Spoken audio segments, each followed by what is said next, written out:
저는 오늘 여러분들과 같이 너희가 서로 짐을 지라 하는 제목을 가지고 은혜를 나누겠습니다. 사람은 세 종류의 사람이 있다고 합니다. 첫째는 거미 같은 사람, 남을 뜯어먹고 사는 사람이 있고요.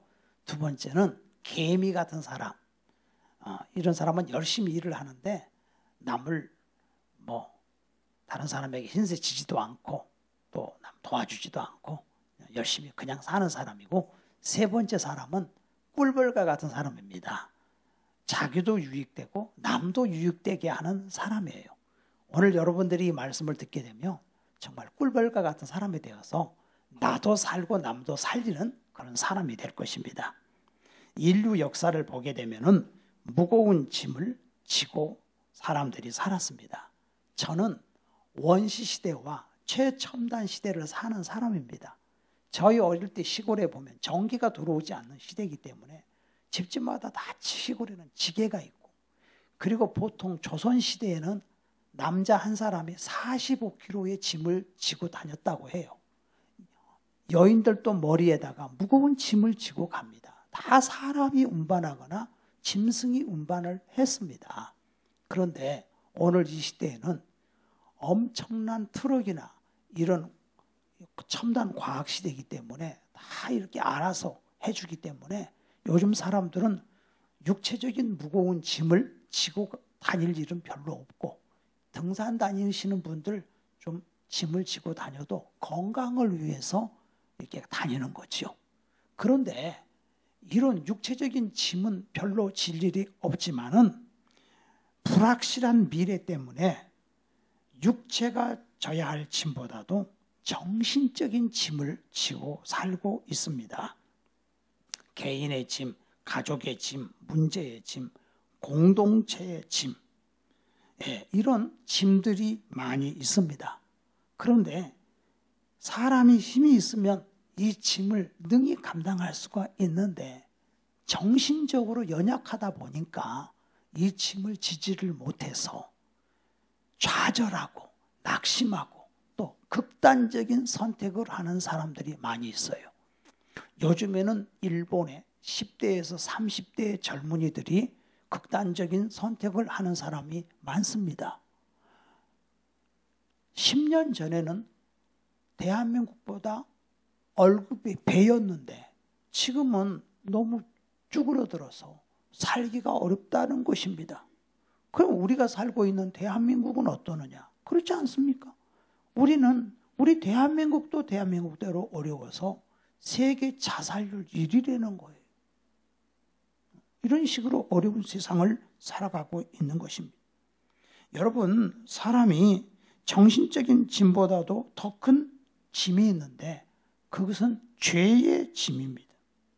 제가 이렇게 어른들에게 전도합니다. 천국 갈 수 있습니까? 라고 물어보면은 많은 분들이 못 갑니다. 왜? 나는 죄가 많아서 못 간다고 합니다. 사람에게 하나님은 양심을 주셨기 때문에 양심에 비춰볼 때 자기는 죄가 많아. 또 하나님께서는 우리에게 주신 죄의 정의로 율법을 주셨습니다. 예수 믿는 사람이라 할지라도 율법에다가 딱 놓고 보게 되면은 깨끗한 사람이 없어요. 그래서 나는 죄가 많다는 겁니다. 그래서 나는 천국을 갈 수 없다라고 하지요. 그런데 가끔 위선자들이 있습니다. 바리새인들 같은 사람들은 다른 사람한테 들키지를 않아요. 그래서 얼른 보면은 깨끗하게 사는 사람 같은데 속은 아주 죄를 많이 지어요. 그런데 위선자의 삶을 사는 사람들은 자기가 깨끗한 사람이다라고 생각을 하는 거예요. 여러분, 사람이 아무리 깨끗하게 산다 할지라도요, 산속에 들어가서 깨끗하게 살 것 같지만 마음속으로 또 죄를 많이 짓고 살거든요. 그래서 성철 스님 같은 사람은 자기가 자기를 잘 알아요. 그래서 기자가 가서 한 말씀 해주세요. 그러니까 딱 하는 말이, 내 말 믿지 마. 다 거짓말이야. 아니, 무슨 말씀하세요? 당신 같은 분이, 아니 이렇게 고결하신 분이 왜 그런 말씀하세요? 아니, 다 거짓말이야. 그게 맞는 말 하는 거예요, 사실은. 예수님 말씀하셨어요. 우리 인간은 행동을 안 해도 마음속으로 음욕을 품으면 간음했다.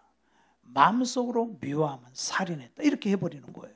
그렇기 때문에 결국은 율법으로는 구원받을 사람이 아무도 없어요. 예수님은 율법을 폐하러 오신 분이 아니라 완성시키려고 오셨어요. 그 모든 죄, 행동으로 지은 죄, 마음으로 지은 죄, 이 모든 죄짐을 예수님이 짊어지기 위해서 오셨고 그 죄짐을 짊어지셨어요. 오늘도 아까 찬송을 부르지요. 죄짐 맡은 우리 구주 어찌 좋은 친구인지. 모든 죄짐을 짊어지고 예수님이 구속하기 위해서, 우리를 구속하기 위해서 예수님이 그 죄짐을 짊어지고 십자가에 달려 죽으신 거예요. 그렇기 때문에 율법을 왜 주셨느냐 하면은 율법이 없으면 죄가 죄인 줄을 몰라요. 하나님이 율법을 주신 것은 죄를 알게 하려고 율법을 주신 거예요. 율법을 안 주셨으면 우리가 어찌 죄가 죄인 줄 알겠습니까? 율법에 살인하지 마라, 간음하지 마라, 도둑질하지 마라, 남의 것 탐내지 마라. 율법이 그렇게 말씀하셨잖아요. 그렇기 때문에 율법을 통해서 우리 예수 믿는 사람도 내가 죄인이라고 하는 걸 알게 된 거예요. 율법 있기 전에 양심이라는 게 있었지만은 그 양심을 놓고 볼 때도 어떻게 양심대로 산 사람이 어디 있습니까? 그래서 인간은 다 죄인인데 예수님은 그 모든 죄짐을 짊어지고 십자가에 달려 죽어주셨다는 것입니다. 그러니까 여러분, 우리가 구원을 얻는 것은 다른 게 아니에요. 바로 예수님이, 하나님의 아들 예수님이 내 죄짐을 짊어지고 죽으셨다는 사실을 믿는 거예요. 그래서 너희가 마음으로 믿어 의에 이르고 입으로 시인해서 구원에 이른다고 말씀을 하셨습니다. 요한복음 5장 24절에는 진실로 진실로 내가 너희에게 이르노니 내 말을 듣고 나 보내신 이를 믿는 자는, 예수님을 믿는 자는 영생을 얻었고 영생을 얻을 것이요가 아니라 얻었대요. 여러분 한번 물어보겠습니다. 하나님이 천지 만물을 지으신 창조주 내 아버지가 되시고 예수님이 나를 위하여 죽었다가 살아나셨다는 사실을 믿으십니까? 믿으시면 아멘 하시기 바랍니다. 그러면 성경이 뭐라 그래요? 영생을 얻었고 심판에 이르지 아니하나니 사망에서 생명으로 옮겼느니라. 옮겼다는 거예요. 너희가 마음으로 믿어 의에 이르고 입으로 신에서 구원에 이른다. 요한복음 3장 16절에도 하나님이 세상을 이처럼 사랑하사 독생자를 주셨으니 누구든지 저를 믿으면 멸망치 않고 영생을 얻으리라. 믿으면 멸망치 않고 영생을 얻으리라. 요한복음 1장 12절에도 영접하는 자, 누구를 영접해요? 예수님을 영접하는 자, 곧 그 아들의 이름을 믿는 자에게는 영생을 주셨다는 거예요. 우리 하나님은 우리에게 영생을 주시는 거예요. 그러면은 요한복음 3장 18절에 저희가 그 아들의 이름을, 누구 이름? 예수 이름을 믿지 아니하므로 벌써 심판을 받은 것이니라 그랬어요. 그 말은 사형 언도를 받았다는 겁니다. 여러분, 이 세상에 있는 모든 사람은 다 사형 언도 받았어요. 다 죽어요. 근데 여러분이 예수님을 믿는 여러분은 안 죽어요. 내 껍데기, 육신이 죽는 것이지 내 영혼, 나는 죽는 게 아니에요. 근데 하나님의 아들의 이름을 믿지 아니하면 벌써 사형 언도를 받았다는 거예요. 벌써 이미 지옥 가기로 돼 있다는 거예요. 그래서 우리 예수님께서 이 모든 죄의 짐을 다 져주셨다는 거. 요한복음 3장 23절에 하나님이 인간을 진단해 볼 때에 모든 사람이 죄를 범하였음에 하나님의 영광에 이르지 못한다고 했고, 요한복음 6장 23절에 죄의 싹은 사망이라고 그랬어요. 다 죄의 짐을 지고 있어요. 다 사망이에요. 그 사망으로 죽어가는 우리를 위해서 예수님이 십자가에 달려 죽어주셔서 여러분의 죄를 사해 주셨다. 믿으시면 아멘 하시기 바랍니다. 할렐루야. 한 번 구원 받으면 한 번 구원은 영원한 구원이냐 이렇게 말하는 사람이 있는데, 여러분 진짜 하나님을 내 아버지로 믿고 내 예수님을 내 구주로 믿어서 한 번 구원 받으면 그대로 천국까지 가는 거 아닙니까? 여러분의 행위를 계속해서 하나님이 보고 계시다가 네가 예수를 믿기는 믿는데 행동이 똑바르지 않구나. 넌 지옥이다. 이렇게 되는 게 아닙니다. 예수님을 믿음으로 말미암아 예수님께서 내 모든 죄를 사하셨어요. 그래서 우리가 구원받아 하나님 자녀가 되는 게 하나님의 뜻이에요. 그러면 우리가 예수를 믿고 하나님 자녀가 되면 계속 말씀드리지만 아무렇게나 살아도 되느냐? 그게 아니라는 거죠. 예수님께서 내 모든 죄짐을 짊어지셨다는 것을 먼저 믿고 하나님 자녀가 됐는데, 예수님은 어떤 권세를 가지고 계시냐면요, 예수님의 권세는요, 죄를 사하는 권세를 갖고 계셔요. 여러분, 히브리서 1장에 보면 옛적에는 여러 선지자들을 통해서 하나님이 말씀했는데 이 모든 날 마지막 때 아들로 말씀하셨는데, 그 아들로 말미암아 모든 세계를 지으셨느니라 그랬어요. 제가 늘 얘기하지만 태양까지 가는데 빛의 속도로 8분 걸리고 비행기로 19년 걸리고 자동차로 200년 걸리는데 빛의 속도로 8분인데 빛의 속도로 1년 가는 걸 1광년이라고 하는데, 이 빛의 속도로 100억 광년을 가도 우주 끝이 안 나온다는 거예요. 얼마나 우주가 큽니까? 그런데 그렇게 큰 우주를 하나님이 말씀으로 만들었는데 누가 만들었느냐? 예수님이 만드셨다는 거예요. 그로 말미암아 모든 세계를 지으셨느니라. 이야, 놀라운 일입니다. 예수님이 지으셨대요. 유대인들은 생각할 때, 그 예수님을 생각할 때, 이 유대인들이 생각할 때는 우리는 하나님이라고 하는 신을 믿었는데 저 그리스도인들은 하나님을 버리고 예수 신을 믿는 거 아닌가, 이렇게 생각을 한 거예요. 그래서 그리스도인을 매국노라고 생각한 거예요. 그래서 그리스도인을 죽이려고 한 거예요.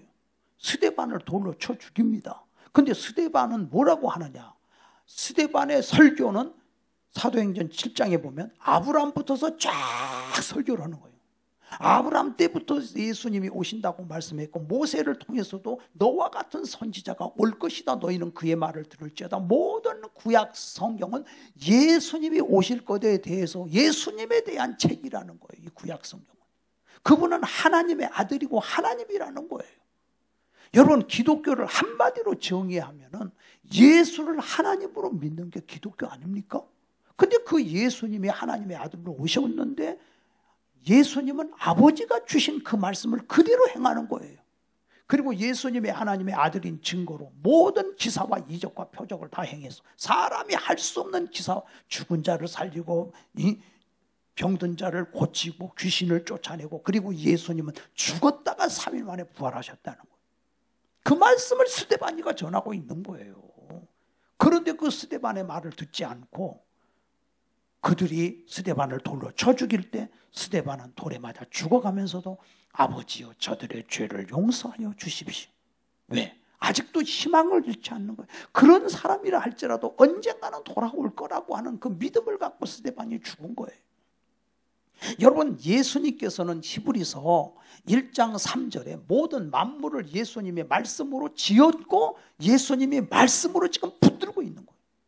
진짜 우주과학을 연구하는 과학자들은요, 예수를 안 믿을 수가 없답니다. 이 신묘막측한 이 우주 만물의 이 움직이는 걸 보고 어떻게 이 큰 지구가 자전과 공전을 합니까?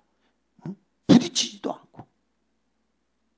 그러니까 하나님이 이걸 예수님이 이걸 만들었다는 거예요. 그리고 더 놀라운 거는 예수님은 죄를 사하는 권세, 우주 만물을 만드신 것보다 더 위대한 것이 예수님은 죄를 사하는 권세를 가지고 있다는 거예요. 아무도 죄를 사할 수가 없어요, 인간은. 보세요. 그러니까 마가복음 2장에 중풍병 환자가 왔는데 예수님은 그 중풍병 환자에게 소자야 안심하라 내 죄 사함을 받았느니라 그러잖아요. 그때 바리새인들 서기관들이 속으로 생각하기를 참나마도다, 자기가 하나님이 간데 감히 사람의 죄를 사해? 이렇게 속으로 얘기했는데 예수님은 사람의 마음을 다 알고 계셔. 예수님 말씀합니다. 내가 너희들에게 질문하겠다. 네 죄 사함을 받았느니라 하는 말과 일어나 침상을 들고 걸어가라고 하는 말 둘 중에 어느 게 쉽겠느냐? 네 죄 사함을 받았느니라 하는 말은 말만 하면 되니까 쉬워. 근데 침상을 들고 일어나 걸어가라, 중풍병 환자에게 이렇게 말하는 거는, 이거는 불가능한 거예요. 현상이 나타나야 돼. 이게 사실 이게 또 어려워. 근데 예수님이 왜 그 말씀하시느냐? 나는 죄를 사하는 권세가 있는 걸 너희들에게 보여주기 위해서 그런 거다. 그리고 소자야, 침상을 들고 일어나 걸어가라. 중풍병 환자가 어떻게 침상을 들고 걸어갑니까? 자기 몸 하나도 일어나기 힘든데. 응? 중풍병 환자에게 막 흔들면서 일어나 봐, 일어나 보라고, 응? 일어나가지고 어떻게 좀 걸어봐, 이게 아니고 일어나라. 아니 근데 예수님 말씀에 의해서 벌떡 일어나더니 젊은 청년이 돼가지고 그 자기가 네 사람이 뛰어가지고 왔는데 그 침상을 벌떡 어깨에다 메고 나간다는 거예요. 그렇기 때문에 예수님은 그 모습을 보면서 내가 죄 사하는 권세가 있다는 걸 너희들에게 보여주기 위해서 이 말을 한 거다. 예수님은 죄를 사하는 권세가 있는 거예요.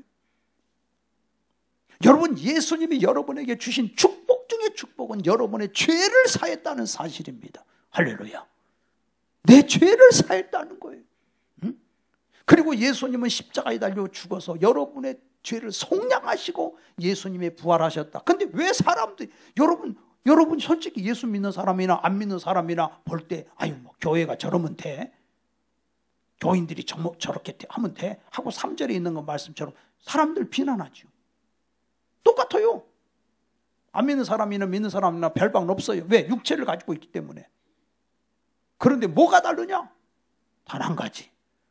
그 하나님의 아들 예수님을 내 구주로 믿었다는 사실이야. 응? 내가 하나님의 아들 예수님 믿었기 때문에 너는 하나님의 자녀가 되고 너의 죄를 속량해 주셨다는 거예요. 그래서 성경에 부자와 그 아버지가 탕자, 아들이 나갔을 때 그 아들이 뭐 잘한 게 있어요? 재산 다 말아먹고 창기들과 함께 다 말아먹고 허랑방탕해가지고 빈털털이 돼가지고 냄새나가지고 돌아오는 그 아들 뭘 잘했길래 아버지가 끌어안고 같이 울어줍니까? 똑같은 거예요. 우리가 똑같다는 거예요. 바로 너희들이 바로 하나님 아버지를 떠났어. 그래가지고 허랑방탕하고 살다가 예수님 잃어버리고 결국은 멸망으로 지옥으로 끌고 갈 인간인데 예수님이 바로 아버지의 심정으로 우리를 기다리고 계시다가 오늘 찬송 앞에서 불렀잖아요. 어서 돌아오, 어서 돌아오. 밤마다 문 열어놓고 기다리시는 아버지. 그 아버지는 그 아들이 나갈 다음부터서는 좋은 음식을 잡수지를 못하고 겨울철이 되면은 따뜻한 방에서 잠을 못 자고 불을 일부러 떼지 않고 내 자식이 어디서 지금 덜덜 떨고 있는데 내가 어떻게 따뜻한 방에서 잠을 자겠는가. 그 아버지가 기다리는 그 마음으로 오늘도 지금 우리 하나님 아버지가 너를 기다리고 있다. 그리고 양 99마리가 있는데 한 마리를 잃어버렸을 때 99마리를 갖다 우리에 두고 그 한 마리를 찾아 헤매는 목자의 심정으로 오늘 하나님이 찾아오셔서 여러분을 찾아오셨다는 거예요. 그래서 하나님이 죄를 사해 주신 거 아닙니까? 그러면은 우리가 과거의 율법은 법대로야. 율법의 아에서는 법대로. 너 이런 죄를 졌어? 권장 10대. 너 이런 죄를 졌어? 돌에 맞아 죽어야 죄네. 법대로 하는 게 율법이야. 근데 오늘은 이제는 그리스도의 법이야. 성령의 법으로 살으라는 거예요. 이제는 하나님이 그 법대로 하면 죽고 마땅할 우리 인생이지만 왜 하나님이 구약의 율법을 주셨느냐? 너희들 죄가 뭔지 모르지? 왜? 요즘 여러분 신명기 읽지요. 우리 요새 성경 통독하시는 분들 너무 하나님 무서워. 막 조금만 잘못하면 막 그놈은 어떻게 죽여라 그러고 막 그냥 와 그래 너희들 법대로 하면은 다 너희들 죽을 인간이라는 걸 알아라. 율법을 통해서 한 사람도 살아남을 인간이 없구만. 그러니까 죄를 들키지만 않으면 되는 거야. 그냥 위장하고 있는 거예요. 바리새인들은 위장할 수밖에 없어. 들키면 맞아 죽으니까. 그걸 얘기해 주고 있는 거예요. 그런데 신명기에 뭐라 그럽니까? 모세가 나와 같은 선지자 한 사람을 보낸다. 하나님이 그의 말을 들으라 그러잖아요. 예수님을 얘기하고 있잖아요. 그래서 이제는 율법 하에서 사는 것이 아니라 나의 모든 죄짐을 짊어지신 하나님의 은혜로 사는 거예요. 어떤 분이 그럽대다. 자기 아들이 마약을 해요. 큰일 났어요. 어떻게 해가지고 이제 데려다가 놓으면은 안 할 줄 알았더니 말 타이르는데 또 하고 있어. 또 하고 있어. 그래서 아버지가 어떻게 해요? 그 아들을 경찰을 찾아가서 이놈 좀 감옥에다 집어넣으라고. 그러니까 아니, 이걸 마약을 판매를 하고 그래야 감옥에 들어가는 것이, 얘는 판매한 것이 아니라 마약만 했잖아. 감옥에 집어넣을 수 없다는 거예요. 그래서 아버지가 어떻게 해서 신고를 해가지고 그래서 데리고 가서 2년 반 감옥에다 집어넣었어요. 지금 들어가 있어. 감옥에다 들어가 있어, 아들이. 그런데 착한 아들이야. 마약을 해서 그러는 거야. 그래, 엄마는 불교 신자야. 아빠는 예수 잘 믿는데. 그래, 엄마가 면회를 갔더니 아들이, 어머니 예수 믿으세요. 이놈이 전도를 하네. 예수 믿으라고. 교회 나가보라고. 근데 그때 이 엄마가 그 말을 듣고 정말 그래, 내가 해줄 게 없는데 아들 위해서 기도를 하자. 그리고 그때부터서 성경을 읽기 시작하고 하루에 5시간씩 성경 읽고 말씀을 들었대. 그리고 이제는 교회를 가게 돼서 교회를 갔는데 딱 앉는 데부터 눈물 범벅이 돼가지고 쏟아지는데, 예배 시작할 때부터 끝날 때까지 그냥 눈물로. 근데 목사님이 설교하는데, 그날 큰 교회인데 목사님 어떻게 자기를 알고 설교하는데 마약에 대해서 설교를 하더라는 거. 야, 이거 세상에 어떻게 이런 일이 있어. 그러니까 성령으로 말미암아 사랑이 그를 사로잡는 거예요. 나를 살리려고 하나님이 이 아들을 통해서 나를 살리려고 안지나 서나 눈물로 살고 있는 거야. 여러분, 우리 하나님은 이제는 율법에 의해서 우리가 사는 게 아니라 성령에 의해서 그리스도의 법을 성취하기 위해서 하나님 우리를 살게끔 하는 거예요. 그리스도 예수 안에 있는 자에게는 결코 정죄함이 없나니 이는 그리스도 예수 안에 있는 성령의 법이 죄와 사망의 법에서 너를 해방하였음이니라 그랬어요. 그래서 내 모든 시험 무거운 짐을 주 예수 앞에 아뢰면 근심에 쌓인 날 돌아보사 넓으신 사랑 베푸시네. 무거운 짐을 나 홀로 지고 견디다 못해 쓰러질 때 불쌍히 여겨 구원해 주리 은혜의 주님 오직 예수. 양심의 법에서도 불합격, 율법에 의해서도 불합격, 맞아 죽어야 할 인생인데 예수님이 내 모든 죄짐을 짊어지신 이후에 나에게 그리스도의 법 성령을 불어넣어 주시고 성령의 힘으로 이제는 사는 자가 됐다. 여러분, 이 예수님 안에서 뜨거운 눈물을 흘려 보셨습니까? 예수님 안에서 사람이 엔돌핀이 나오면 몸이 건강해진다 그러는데 웃을 때 다이돌핀이 나와서 엔돌핀의 4000배라 그러죠. 다이돌핀과 비교할 수 없는 하나님의 은혜, 성령 받고 눈에서 흐르는 뜨거운 눈물을 흘릴 때 그 역사는 그보다도 더 몇천 배 더 강한 거예요. 근데 오늘 여기 말씀에 보니까 너희가 서로 짐을 지라 그랬어요. 예수님, 내가 예수 믿고 하나님 자녀 됐고 예수님이 내 모든 죄짐을 다 짊어지셨고 이제 내 죄짐을 짊어지심으로 말미암아 어떤 일이 벌어져요? 개인의 짐, 가족의 짐, 문제의 짐, 공동체 짐도 다 해결됐는데 왜 하나님 나에게 짐을 지? 그런데 이렇게 생각합니다. 그런데 우리 하나님은 예수님을 보내서 내 모든 죄짐을 짊어지신 예수님께서는 이제 네가 살기 위해서는 너는 서로의 짐을 져야 된다. 그러면 네가 산다. 사랑의 짐을 져야 된다. 사랑의 짐을. 이 세상에서는 그 무거운 짐을 감당하지 못해서 죽어가는 자들이 많아.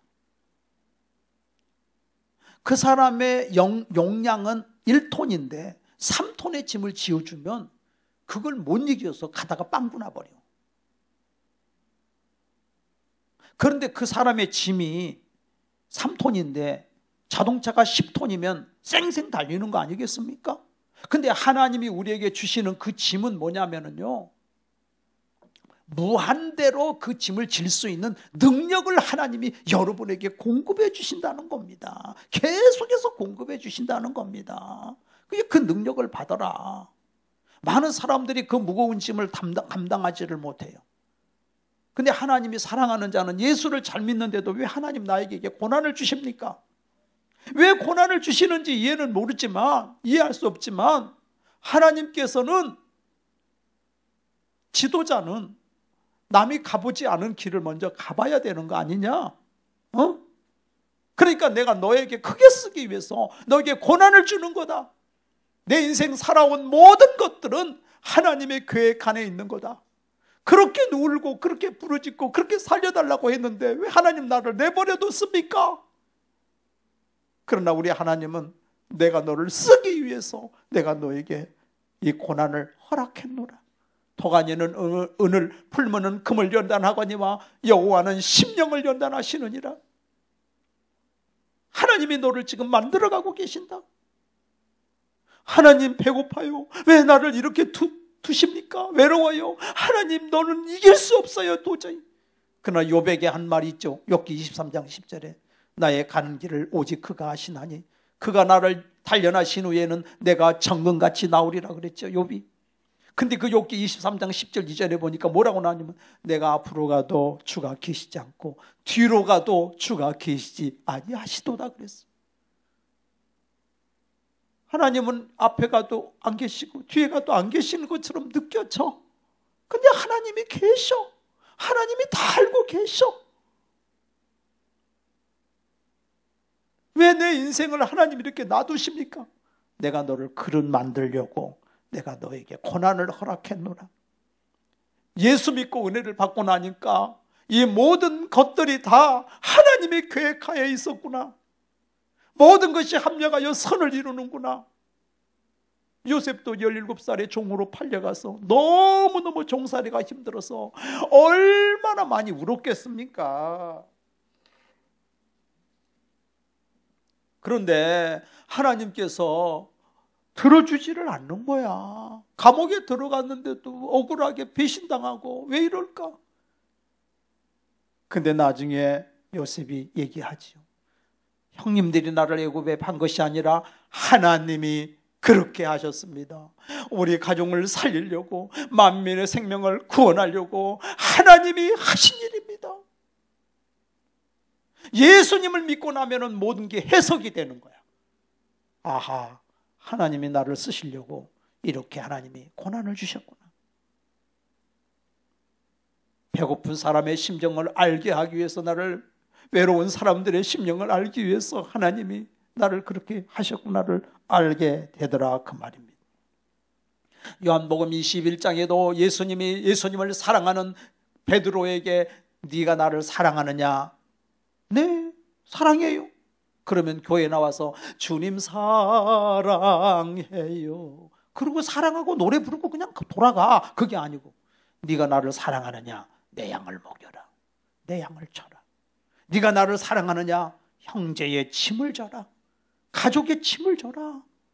네가 침을 져야 될 거 아니냐. 빌립보서 4장 6절에 내게 능력 주시는 자 안에서 내가 모든 것을 할 수 있느니라. 내게 능력을 주시는 예수님 안에서 내가 모든 것을 할 수 있느니라. 그래서 우리는 어떻게 해야 돼요? 형제가 잘못했을 때 6장 1절에 온유한 심정으로 짐을 나누어 져라. 어떻게? 회복될 때까지 참고 견뎌라. 우리는 조급함을 벗어나야 됩니다. 조급함을 언제 회복될 것인가? 그건 하나님이 하실 일이에요. 그래서 신앙생활이라고 하는 것은 공동체, 가족 공동체, 교회 공동체 함께 지어져 가느니라. 에베소 2장 20절에. 그래서 그리스도의 법을 성취해라. 하나님의 성령의 힘으로 말미암아. 과거에는 율법에 의해서 했지만 이제는 하나님이 내게 은혜를 주셨기 때문에 그 하나님의 은혜와 그 능력으로 말미암아 해 나간다 그 말입니다. 이것이 바로 성령의 법이요 사랑의 법입니다. 우리 한국교회는 이 부분이 좀 약해요. 그래서 너무 조급하고 거칠어 빨리 해결하고 싶은데 안 되는 거예요. 그렇기 때문에 우리는 참고 견디고 네가 내가 너를 위해서 내 목숨을 바쳤으니 성령의 힘으로 사람을 살려라. 6.25 사변 때 세 형제가 이북에서 이렇게 피난을 왔는데 제일 나이 어린 동생이 8살이에요. 엄마가 일단 너희들 내려가라. 공산당을 피해서 일단 내려가라. 내려왔습니다. 아무 연고도 없는데 내려오다가 3일을 굶었는데 너무 배가 고파서 8살 먹은 애가 울면서 형, 난 더 이상 못 갈 것 같아. 나 놔두고 그냥 가. 애야, 저 집이 보이는데 저 집에 가서 먹을 것 좀 달라고 해보자. 아니나 다를까 갔더니 거기서 먹을 걸 줘서 살아났어. 근데 얼마나 이북에서 북한에서 어머니가 기도를 했겠어요. 그런데 어떻게 공부를 해가지고 세 친구가 다 서울대를 합격을 했어요. 학비가 없어. 놀이터에 앉아 있는데 지나가시던 분이 애들아 너희들 왜 이렇게 놀고 있냐. 예, 학비가 없어서 그래요. 근데 그 외국 선교사님이셔. 그래갖고 학비를 다 대줬어. 그래서 그 첫 번째가 김상봉 목사님, 할렐루야 교회 은퇴하셨어요. 김상봉 목사님. 두 번째는 차인표 아버지. 그리고 또 세 번째 또 목사님 되신 분인데 그래가지고서 은인을 만난 거예요. 근데 사실은 이 학생들이 복을 받은 것이 아니라 도와준 사람이 사실은 복 받은 거예요. 쓰임 받은 게 복 받은 거예요. 응? 내가 차 한 잔 안 먹고 내가 그때 도와줬으면 얼마나 좋았을까. 옛날에 제가 초등학교 1학년, 2학년 때 광주에서 광주 중앙 성결교회를 다녔어요. 주일학교. 근데 이제 저도 있고 우리 동생도 다니는데 그 교회에 이제 저희 삼촌이 또 다녀요. 삼촌은 그때 수피아 여고 학교사였는데 어린 예배가 끝나고 이렇게 나오면 조금 있으면 이제 삼촌이 어른 예배 드리러 오시거든요. 삼촌 그러면은 삼촌이 아이고 예쁘다고 항상 우리 삼촌은 주머니에 동전이 있어요. 그래가지고 이렇게 동전을 줘요. 1원짜리, 5원짜리. 5원이면 큰 돈이에요 그때. 그래서 주셨어요. 제가 아직도 살아계시거든요. 92세인데 봉천동 사시는데 제가 물어봤어요. 삼촌 그 어릴 때 이렇게 저에게 꼭 그렇게 용돈을 주시고 그랬는데요. 그랬더니 야 너가 아버지가 나한테 그랬다. 너가 아버지가 너가 아버지는 무조건 나한테 그렇게 잘해줬다. 그래서 난 너가 아버지한테 배워서 그렇다. 그런 말씀을 하시더라고요. 그러니까 우리 삼촌은 또 우리 아버지하고 20살 이상 차이가 나시고 어려우니까 옛날에 또 그렇게. 그래서 우리 삼촌이 우리 형도 고등학교 졸업시켜 주시고 그래서 지금 우리 형님은요 얼마나 삼촌한테 잘하는지 몰라요. 그 때가 있어. 도와줄 때가. 다 우리 집사람이 그때 저 우이도에 섬에 갔을 때 거기 전도사님이 그런 얘기를 하시는 거예요. 이 섬에서 광주 나가면 아버지 밥을 안 먹어본 사람이 없대요. 다 식사 대접하고 거기 가면 그 집에서 재워주고 다 여비까지 해서 보냈다. 나는 몰랐는데 그 전도사님이 저희 집사람한테 얘기를 하시더라고요. 제가 가만히 지내놓고 보니까 제가 너무 우리 사랑하는 성도들 이렇게 좋은 분들 맨날 만나서 일평생 목회를 평탄하게 할 수 있었던 것도 다 그 심어놓은 것을 거두는구나 하는 걸 느낍니다. 여러분요, 그 록펠러라고 있죠. 록펠러가 못된 짓 많이 했어요. 너무 가난해가지고 예수 믿으면서도 33살에 억만장자가 되고 43살에 미국에서 제일 큰 부자가 되고 53세에 세계에서 제일 큰 부자가 됐어요. 그렇게 부자로 돈을 벌려니까 못된 짓을 많이 했죠. 근데 54세에 병원에를 갔더니 병원에서 몸이 쇠약해서 병원 갔더니 너무 당신 신경도 쇠약하고 그래서 1년 못 산다. 1년. 생각해 보니까 아니 세계에서 제일 부자가 됐는데 1년을 못 산다고 아니 어찌된 일입니까? 근데 저쪽에서 보니까 막 시끄러운 소리가 나고 막 싸우는 소리 같은 소리가 나가지고서 비서를 보내봤어요. 무슨 일이냐? 비서가 와서 하는 말이 어떤 사람이 딸을 병원에 입원시켰는데 병원에서 나가라. 돈이 없으니까. 그게 저렇게 시끄럽다는 거예요. 그래서 뒤로 사람을 보내서 병원비를 다 대줬어요.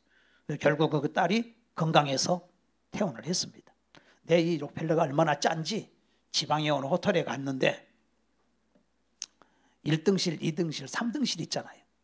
3등실을 들어간. 그랬더니 그 호텔 매니저가 하는 말이, 아니 회장님 아들은 여기 오면은 꼭 1등실을 들어가는데 회장님은 왜 3등실에 들어갑니까? 하는 말이, 우리 아버지는 부자 아버지가 우리 아들은 부자 아버지가 있잖아요. 나는 부자 아버지가 없잖아요. 이러더라는 거예요. 세계적인 부자인데 그렇게 짜.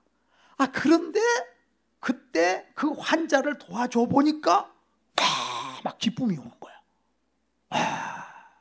그래가지고 그때부터서 내가 정말 좋은 일을 해야 되겠다 해가지고 4,980개 교회를 지었어요. 그리고 대학교를 24개를 지었어요. 그때부터서 많은 기부를 하는 거예요. 그랬더니 55세에 죽을 줄 알았는데 98세까지 산 거예요. 하나님이 건강 주셔가지고. 여러분요, 회복은 나의 모든 죄짐을 예수님이 져주셨다는 것을 믿는 겁니다. 회복은 나를 더 큰 그릇으로 만들어 가시는 예수님을 의지하는 겁니다. 회복은 나를 회복시키신 분이 나를 회복의 도구로 쓴다는 걸 믿는 거예요. 이제 여러분은 많은 사람을 회복시키는 도구가 되는 거예요. 다른 사람에게 상처를 주는 사람이 아니라 다른 사람을 회복시키는 도구라는 거예요. 우리가 예수 믿고 구원받아 하나님 자녀가 됐으면은 이제 남의 짐을 져줄 때 정말 조급해하거나 거칠게 대하지 말라는 겁니다. 그리고 회복의 때는 하나님의 손에 있음을 아는 겁니다. 회복은 그리스도의 법을 성취하는 거예요. 바로 그것이 성령의 법입니다. 회복은 함께 지어져 가는 겁니다. 나 혼자 가정을 짓는 게 아니라 교회를 나 혼자 하는 게 아니라 같이 가는 거예요. 회복은 사랑이 흉포가 되지 않는 것입니다. 회복은 사랑하기 때문이야. 사람한테 대할 때도 내가 너한테 이렇게 말하는 거 너 사랑해서 이렇게 말하는 줄 알아? 이렇게 말하면 안 된다는 그 말입니다. 나나되니까 이런 말 하는 줄 알아? 이거는 그 사람 회복시키는 게 아니에요. 더 상처를 주는 거예요. 여러분, 사람이 사람을 어떻게 고치겠습니까? 하나님이 고쳐주셔야지요. 고린도전서 13장 보니까 4절에 사랑은 첫 번째가 오래 참고, 사랑은 온유하며 시기하는 자가 되지 아니하며, 사랑은 자랑하지 아니하며 교만하지 아니하며 물에 행치 아니하며 쭉 나가다가 사랑은 모든 것을 참으며 모든 것을 믿으며 모든 것을 바라며 모든 것을 견디느니라. 그게 사랑이라. 그래서 우리 하나님께서 이 사랑으로 말미암아 섬기는 자가 되고 남의 짐을 내가 져줄 때 내가 사는 거 아니겠습니까? 여러분요, 이 금자라고 하는 분이 있어요. 사람이 자기 어머니가 무당이에요. 근데 15남매를 낳았어요.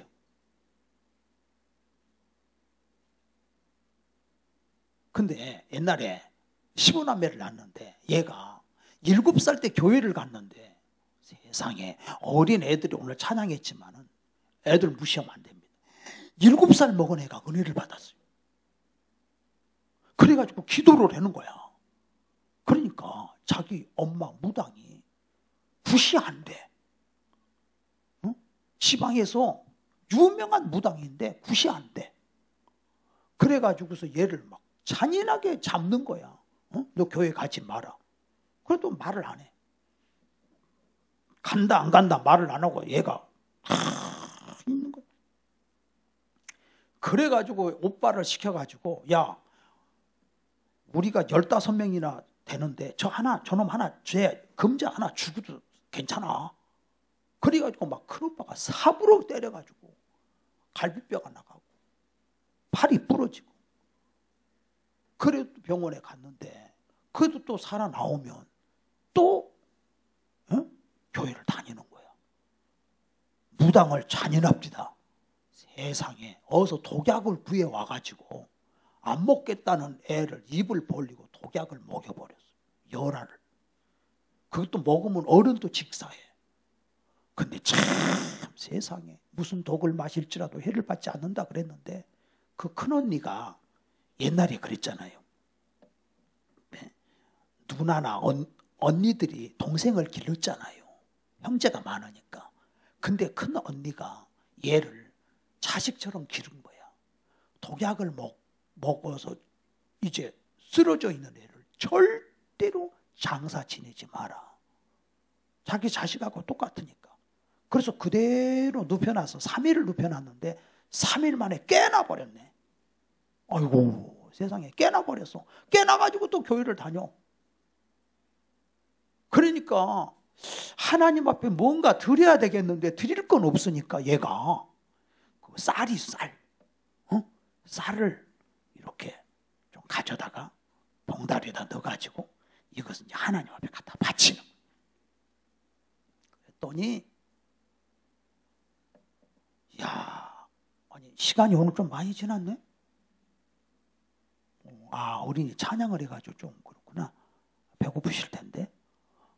또 하도 얘다가 말씀 중단할 수는 없고 조금만 참으세요. 아니 그래가지고서 얘가